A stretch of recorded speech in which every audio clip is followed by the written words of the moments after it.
আপনার কিচেনে আপনাদের সবাইকে স্বাগত। আজকে আমি বানাবো শাহী গাজরের হালুয়া। তাই প্রথমেই 2 চা চামচ ঘি দিয়ে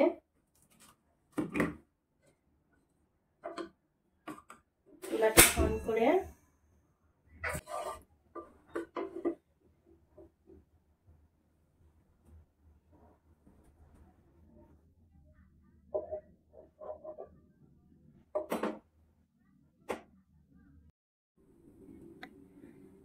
দু মিনিট পরে বাদামগুলো প্রায় ভাজা হয়ে গেছে। এবার আমি এটা ঢেলে নেব।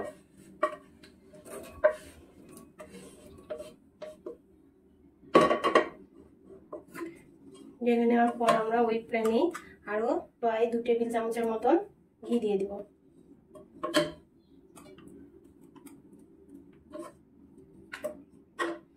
ঘিটা দেওয়ার পর এই ঘিটাকে আমরা ভুনিয়ে নেব। চুলার আঁচটা থাকবে মিডিয়াম।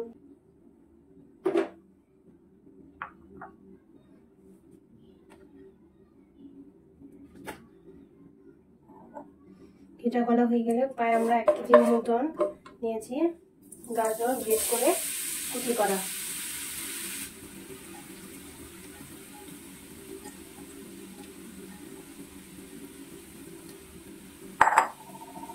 এবার চুলার কাজটা আমরা হাইটে করে দেবো, তাছাড়া গাজরের পানি ছেড়ে দেবো। হাইটে 4 থেকে 5 মিনিটের মতন গাজরকে আমরা ভালো করে নেড়ে ভেজে নেব।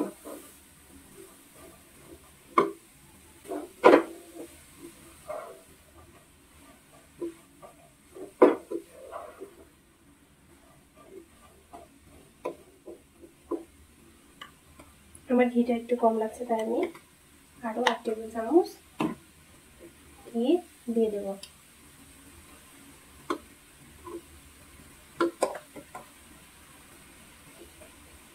দিয়ে আমি ভালো করে, খুব বেশিক্ষণ ভাজা যাবে না, 4 থেকে 5 মিনিট ভেজে নিয়ে এবার আমি এর মধ্যে দিয়ে দেব 1 কাপের প্রায় অর্ধেক পরিমাণ চিনি। কেউ যদি মিষ্টি খেতে পছন্দ করেন তাহলে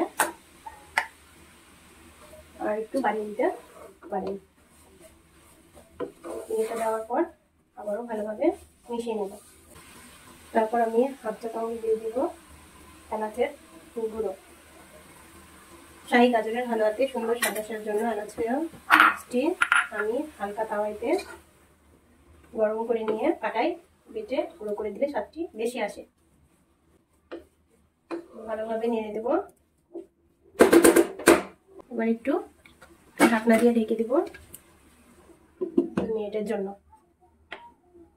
তুলে নেড়ে দেব।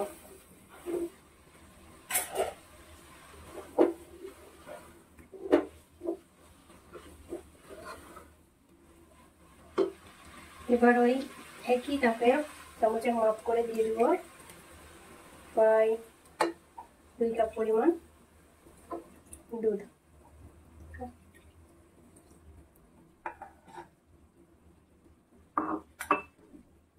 দুধটা দিয়ে ভালো মতন নেড়ে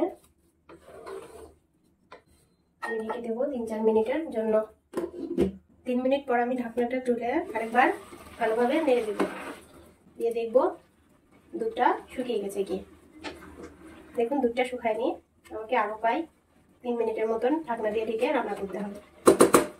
নেড়ে আমি ঢাকনা দিয়ে 3 মিনিটের পর আমি ঢাকনাটি উঠিয়ে আবার ভালো করে নেড়ে নেব। আমার দুধটা প্রায় শুকিয়ে গেছে, অল্প আছে। এর মধ্যে আমি দিয়ে দেবো 1 চামচের 4 ভাগের 1 ভাগ গুঁড়ো দুধ।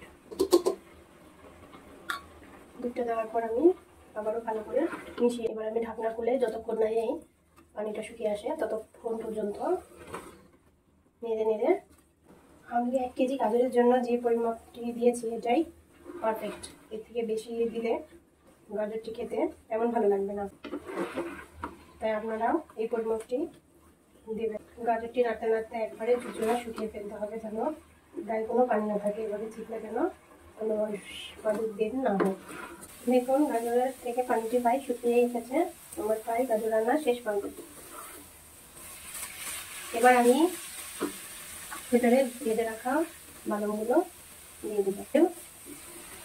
ভালো করে মিশিয়ে আরো প্রায়, এখন আমার গাজর থেকে আর কোনো পানি বের হচ্ছে না, তার মানে আমার রান্নাটি শেষ হয়ে গেছে। এবার আমি চুলাটি অফ করে শাহী গাজরের হালুয়াটি ঢেলে নেব।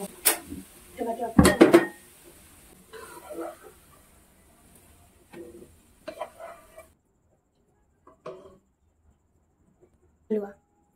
সবাইকে আমার সাথে থাকার জন্য